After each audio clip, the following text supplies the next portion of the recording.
Question लिखिएगा। Question है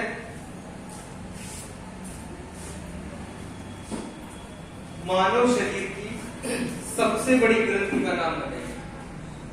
मानव शरीर की सबसे बड़ी ग्रंथि का नाम बताइए। मानव शरीर की सबसे बड़ी ग्रंथि। प्रश्न आ जाए मानव शरीर की सबसे बड़ी ग्रंथि कौन सी है। विकल्प दे रहे हैं। विकल्प है आपका पहला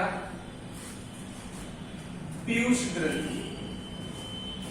पहला विकल्प है पीयूष ग्रंथि।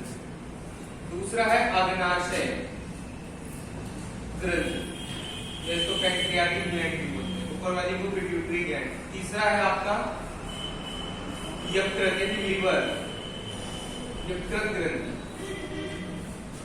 ठीक है। और चौथा है आपका थायराइड ग्रंथि। थायराइड ग्रंथि। अगर ऐसा टीटी में आता है, टीटी सुपरटेट दुनिया किसी भी एग्जाम में एक क्वेश्चन हम लोग की जो है ग्रंथियों से यानी ग्लैंड से जरूर आ जाता है पेपर घूम फिर के, आना नहीं आना। और क्वेश्चन भी कोई कठिन नहीं होते, यही से सिंपलाइज क्वेश्चन पूछ दिए जाते हैं कि पीयूष ग्रंथि कौन है, अग्नाशय ग्रंथि का क्या काम होता है, यकृत ग्रंथि क्या है, कैसे कार्य करती है, थायराइड ग्रंथि क्या है, कैसे काम करती है। तो हमको इतना बताना होता है। तो बताइए इसमें से अगर प्रश्न आ रहा है कि मानव शरीर की सबसे बड़ी ग्रंथि, सबसे बड़ी ग्रंथि अगर पूछेगा मानव की तो आप क्या रहेंगे? कंफर्म या कर रहे हैं? 110%। एक बिल्कुल सही। जब कभी पूछ ले कि मानव शरीर की सबसे बड़ी ग्रंथि कौन सी है तो क्या बताएंगे? यकृत ग्रंथि। लगाइए यकृत ग्रंथि पर टिक लगा दीजिए। ठीक है, ये है यकृत ग्रंथि। लेकिन अगर आपसे प्रश्न पूछ ले कि मानव शरीर की सबसे बड़ी अंतःस्रावी ग्रंथि, नीचे लिखेगा अंतःस्रावी ग्रंथि या एंडोक्राइन ग्लैंड अगर पूछेगा तब आप टिक मारिएगा क्या? थायराइड ग्रंथि। टिक कर लीजिएगा, नीचे लिख लीजिएगा नोट जाकर एरो मार के थायराइड ग्रंथि। अगर सबसे बड़ी अंतःस्रावी ग्रंथि की बात करेगा तो थायराइड ग्रंथि, सबसे बड़ी ग्रंथि की बात करेगा तो यकृत ग्रंथि। ठीक। अगर प्रश्न पूछ लेगा वो कौन सी ग्रंथि है जिसे सभी ग्रंथियों का मास्टर ग्लैंड कहा जाता है, यानी मास्टर ग्रंथि की बारे में अगर बात करेगा तो बताइएगा पीयूष ग्रंथि। इसको मास्टर ग्रंथि क्यों कहते हैं?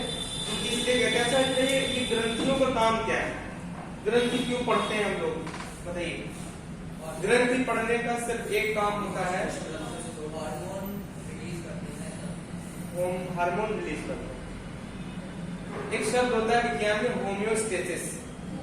होम्योस्टेसिस, ठीक है। होम्योस्टेसिस का मतलब होता है यथा जैसे है स्थिति को बनाए रखना, यथा स्थिति को बनाए रखना। जैसे हमारी ह्यूमन बॉडी में 5.5 लीटर खून है तो 5.5 लीटर ही रहना चाहिए उसके मरते दम तक।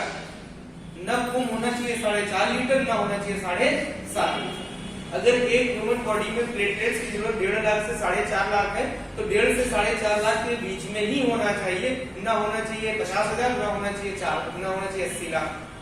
समझ गए? जो हमारी बॉडी में जितनी चीज की रिक्वायरमेंट है उतनी रिक्वायरमेंट को पूरा करने के लिए हमारे शरीर की सारी गतिविधियों को, हमारे शरीर में बहुत सारी मेटाबॉलिक रिएक्शन होती है। मेटाबॉलिक रिएक्शन समझते हैं? मेटाबॉलिज्म समझते हैं? एक मेटाबॉलिज्म की क्रिया में 50,000 टाइप की मेटाबॉलिक रिएक्शन होती है। मेटाबॉलिक का रिएक्शन का मतलब ये होता है हमारे शरीर में अंदर कोशिकाओं में बहुत सारी रासायनिक क्रियाएं होती रहती हैं जिससे हमें जैसे ग्लूकोज का ग्लाइकोजन में कन्वर्जन होना, ये भी तो क्या है? Metabolic reaction. ठीक। ऑक्सीजन और कार्बन डाइऑक्साइड का आना जाना, ये भी क्या है? मेटाबॉलिक रिएक्शन है। अंदर बहुत सारी रिएक्शंस चला करती हैं। तो उसी आधार पर जितनी सारी मेटाबॉलिक रिएक्शन है उनको भी कंट्रोल करना, हमारे शरीर के ब्रेन को कंट्रोल करना, हमारे अंदर सारी चीजों का सिक्रीशन करना, कब किस चीज का सिक्रीशन, हमारी शरीर की वृद्धि कितनी होनी है, ये कौन डिसाइड करेगा? पीयूष ग्रंथि डिसाइड करेगा। तो इन ग्रंथियों का मेन उद्देश्य होता है कि इन ग्रंथियों से 2 बूंद निकलते हैं, उन्हें बोलते हैं हम लोग हार्मोन। तो बेसिकली हार्मोन्स के लिए बनाई जाती है ये पीयूष ग्रंथि। इनको मान लीजिए टोटी, हमारे शरीर में पूरी टोटी फिट करी गई है, ऊपर से नीचे तक भगवान ने कई प्रकार की टोटी लगा रखी है। विज्ञान हम लोग जब पढ़ेंगे तो डिटेल में पढ़ेंगे। तो कई प्रकार की टोटी, एक टोटी सर में लगा, जैसे हम लोग अपने घर बनवाते हैं तो छत पे भी लगवाते हैं, नीचे भी लगवाते हैं, गार्डन में जहां जैसी रिक्वायरमेंट होती है वहां वैसी टोटी फिट की जाती है। हमारे शरीर हमारी आवश्यकताओं के तौर पर। वैसे भगवान ने भी जब मानव शरीर का निर्माण किया तो जहाँ जैसे रिक्वायरमेंट थी वहाँ टोटी लगा दी। ब्रेन में जो रिक्वायरमेंट पड़ी तो उन्होंने वहाँ पीयूष ग्रंथि लगा दी। गले में टोटी की रिक्वायरमेंट पड़ी तो उन्होंने कौन सी थायराइड ग्रंथि। और नीचे गए 2-3 कमरे बनाए थे, वहाँ पे जरूरत पड़ी तो वहाँ पर और छोटी छोटी सब थायराइड ग्रंथियां बना दी, 4 प्रकार की होती हैं, ठीक है। उसके बाद थोड़ा और नीचे गए तो यहाँ पर उनको आपका पेनक्रियास मिला, उन्होंने पेनक्रियास के पास एक टोटी लगा दी। सोचा कभी पेनक्रियास को धोना होना पड़े तो काम दे, यकृत के पास लगा दी, ठीक है। एंडोक्राइन जितनी भी ग्रंथियां हैं पूरे शरीर में फिट करी गई थी सिर्फ इसके लिए, हार्मोन्स के लिए। और हार्मोन्स का काम क्या होता है, आपके शरीर की गतिविधियों को क्या करना, नियंत्रित करना, समझ गए। और उन्हीं हार्मोन्स में सबसे ज्यादा इंपॉर्टेंट हार्मोन्स निकलते हैं कहां से, पीयूष ग्रंथि से। और मास्टर जब किसी के सामने लग जाता है तो उसका मतलब होता है वो सभी ग्रंथियों को क्या है, पिता है, यानी जो काम सारी ग्रंथियां करती हैं वो सिर्फ उसके आदेश पर करती है। पिता का काम यही होता है, मास्टर का काम होता है जिसके आदेश पर काम।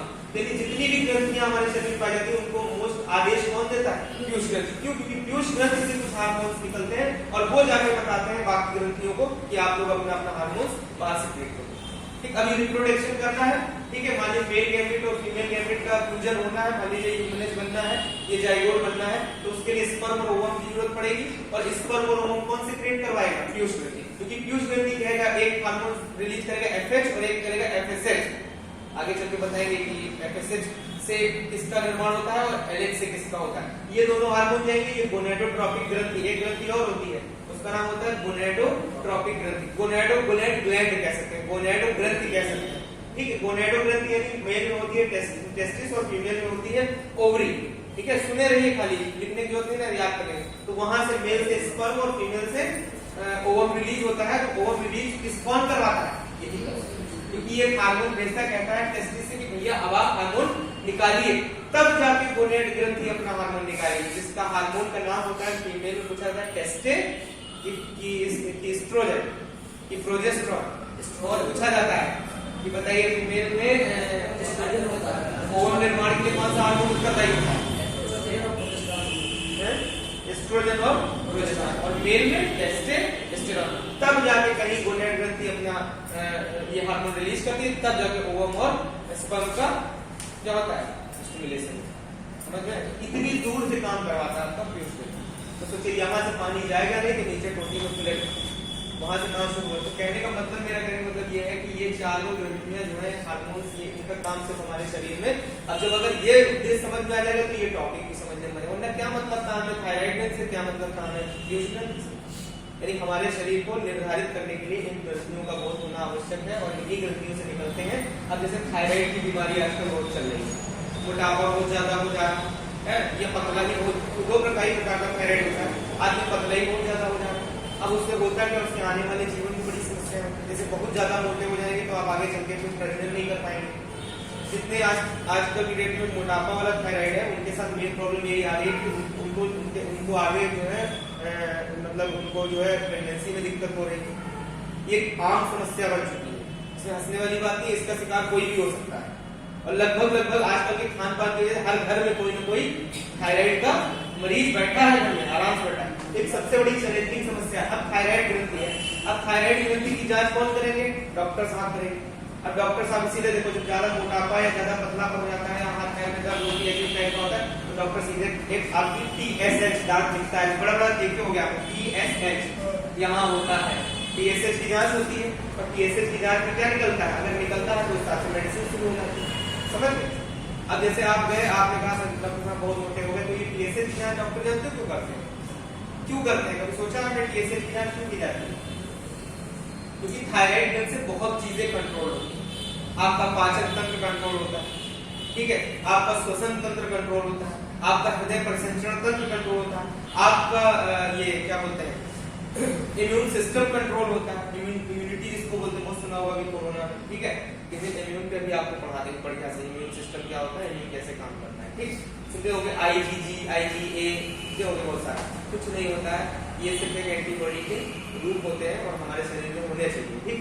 तो उसी तरीके से सुना होगा आप लोगों ने वीडियो में बहुत सारा। तो उसी तरीके से कभी देखो ऐसे मान लो आपका टीवी या रेडियो खराब हो जाता है या फ्रिज खराब होता है, आप मैकेनिक को बुलाते हो, उसको पहले ही बता देते हो हमारा यानी कभी चलता है, कभी बंद हो जाता है, कभी रुक के चलता है, मतलब कुल मिला के उसको ये अपने वो करते हो कि इसमें ज्यादा दिक्कत नहीं है, थोड़ी है तो उसको निपटा दो।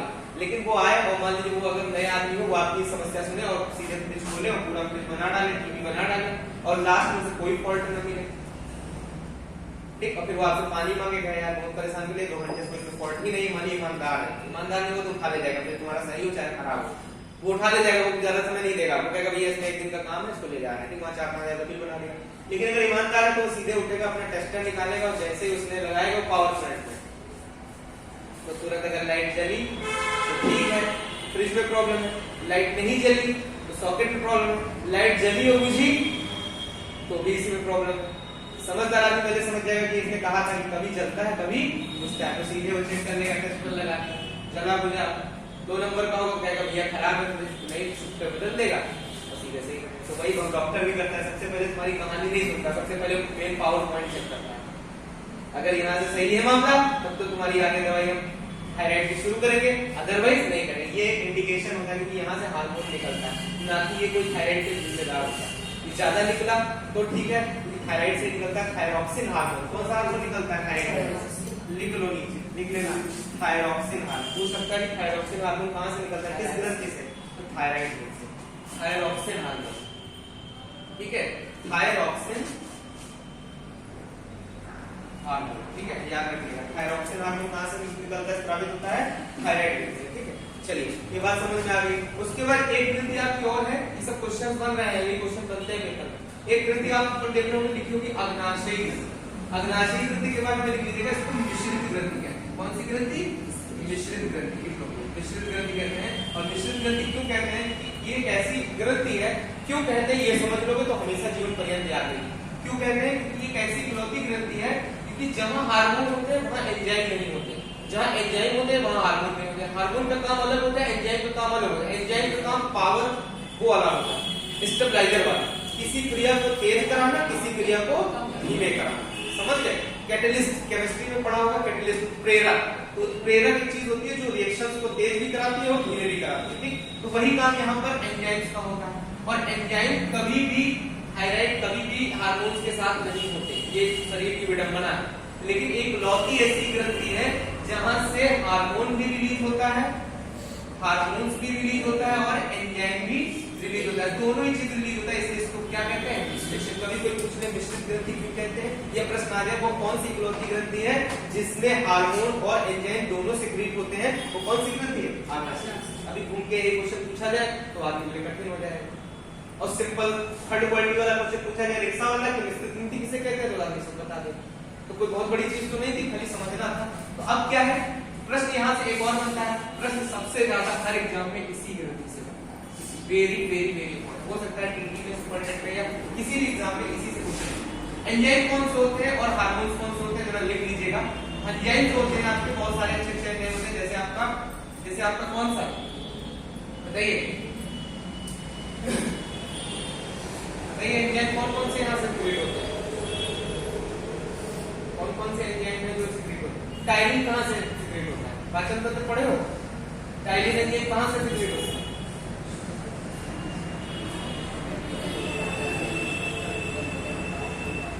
बताइए, लिख लीजिए। जैसे आपका लाइपेज, एमाइलेज, ठीक है, लाइपेज, एमाइलेज। लाइपेज काहे के लिए होता है बताओ?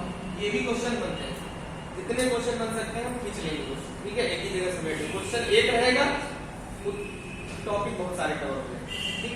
बताइए लाइपेज और एमाइलेज इनका क्या काम है?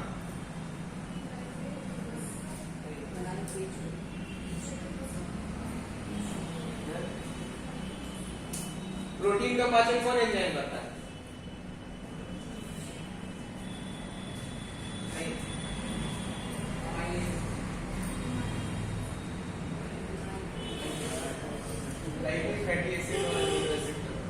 वसा का पाचन, बहुत पूछा जाता है सीधे वसा का पाचन कौन एंजाइम करता है? लाइपेज, ठीक है, बताओ नहीं पता? ट्रिप्सिन, ट्रिप्सिन हार्मोन जो होता है वो आपका किसका पाचन करता है? प्रोटीन का। तो अगर ना पता तो बगल में लिख लेना, कार्बोहाइड्रेट लिख लेना, वसा। एमाइलेज लिख लेना, कार्बोहाइड्रेट। जब पाचन तंत्र पढ़ाएंगे तब समझ में आएगा, ठीक है। और ट्रिप्सिन की बात करें, प्रोटीन। प्रोटीन का पाचन, ठीक है, ठीक। तो आपके बेसिकली कौन से एंजाइम यहाँ से रिलीज होते हैं, लाइपेज, एमाइलेज, और भी एंजाइम होते हैं, लेकिन हमारे मोस्टली हमारे तीन चीजें इंपॉर्टेंट है, कार्बोहाइड्रेट, वसा और प्रोटीन। तो हम तीन को फोकस करते हैं, ठीक। वैसे तो बच्चों के लिए अलग से ही रिलीज होता है, ठीक है, रेनिन जिसको बोलते हैं, ठीक है, वो केवल माँ के, जब बच्चा शुरुआत में 5 महीने बच्चा माँ के दूध से आते होता है तभी वो एंजाइम निकलता है। क्यों? क्योंकि प्रोटीन, जो दूध में प्रोटीन होता है उसके पाचन के लिए एक विशेष प्रकार का एंजाइम बना रखा है, किसने? भगवान जी। तो हार्मोन की बात करें, हार्मोन में कौन कौन से हार्मोन होते हैं, बहुत इंपॉर्टेंट है, ये परीक्षा में सबसे ज्यादा पूछे जाते हैं, लिख लीजिएगा। पहला हार्मोन है आपका इंसुलिन, इंसुलिन बहुत पूछा जाता है। और इंसुलिन के बाद दूसरे नंबर पर जो आपका आता है वो है आपका ग्लूकेगॉन, ग्लूकेगॉन बहुत इंपॉर्टेंट है, दोनों के दोनों, ठीक है। ये दोनों क्या है? हार्मोन, और इनका काम बहुत पूछा जाता है, ठीक। याद रखिएगा, क्वेश्चन आता है शरीर में शर्करा की अतिरिक्त मात्रा बढ़ जाने से कौन सा रोग होता है? बताओ, शरीर में अतिरिक्त मात्रा बढ़ जाने से कौन सा रोग होता है? मधुमेह रोग। कौन सा रोग? मधुमेह रोग। कौन सा रोग हो जाएगा भैया? मधुमेह। अगर शर्करा की मात्रा या ग्लूकोज 6H12O6 यानी ग्लूकोज, अगर ग्लूकोज की मात्रा हमारी ह्यूमन बॉडी में बढ़ेगी तो हमें कौन सा होगा? मधुमेह रोग होगा। और मधुमेह रोग को कंट्रोल करने के लिए, बीमारी बहुत खतरनाक होती है भैया, शक्कर ना खुद खाए ना घर में ज्यादा लोगों को खाने दे, ये स्लो पॉइजन बीमारी है, ये खतरनाक है। ये अगर होगी तो तुमको लेके जाएगी और तुम्हारी जिंदगी कम से कम 10 साल कम कर देगी अगर तुमने इसके उचित प्रिकॉशन नहीं लिए। यानी ये बीमारी, अगर ये बीमारी ऐसे फ्लू की तरह है बीमारी, आज चलती जाती है। कारण क्या है? लोग मेहनत नहीं करते, उल्टा सीधा खाते हैं, तो इस वजह से हुआ। आराम तलब हो गए, एसी में 24 घंटा रहेंगे, पसीना ह्यूमन बॉडी में निकलेगा नहीं, ठीक है, कोई मेहनत करना नहीं चाहता, सब गाड़ी से चलना चाहते, तो उसके कारण यही है मधुमेह। पहले नहीं होता था, अब होता है। तो मधुमेह रोग, शर्करा की अतिरिक्त मात्रा क्या होती है कि जितना आपके ग्लूकोज, कार्बोहाइड्रेट से हमको क्या मिलता है, यहाँ पे लिख लेना, कार्बोहाइड्रेट से हमको क्या मिलता है? ग्लूकोज। क्या मिलता है? फैट से हमें क्या मिलता है? वसा से हमें क्या मिलता है? Fatty acid. वसीय अम्ल, इसको लिख लो, वसीय अम्ल लिखिएगा। फैट से हमें क्या मिलता है? वसीय अम्ल। प्रोटीन से हमें क्या मिलता है? प्रोटीन से हमें पेप्टोन मिलती है। क्या मिलती है? पेप्टोन। प्रोटीन से हमें क्या मिलती है? पेप्टोन मिलती है। प्रोटीन से क्या मिलती है? पेप्टोन। याद रखिए, प्रोटीन कौन किस फॉर्म में यूज करते हैं? पेप्टोन। कार्बोहाइड्रेट कौन किस फॉर्म में यूज करते हैं? ग्लूकोज। और वसा को किस फॉर्म में हम लोग यूज करते हैं? वसीय अम्ल के रूप में ही हमारे अंदर संचित रहता है, ठीक है। समझ लीजिए, सबसे पहले हम यूज करते हैं कार्बोहाइड्रेट को, उसके बाद फिर प्रोटीन को, फिर वसा को।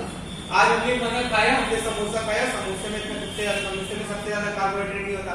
सबसे ज्यादा कार्बोहाइड्रेट किसमें पाया जाता है? बस आता है, एक नंबर का जनरलाइज क्वेश्चन है।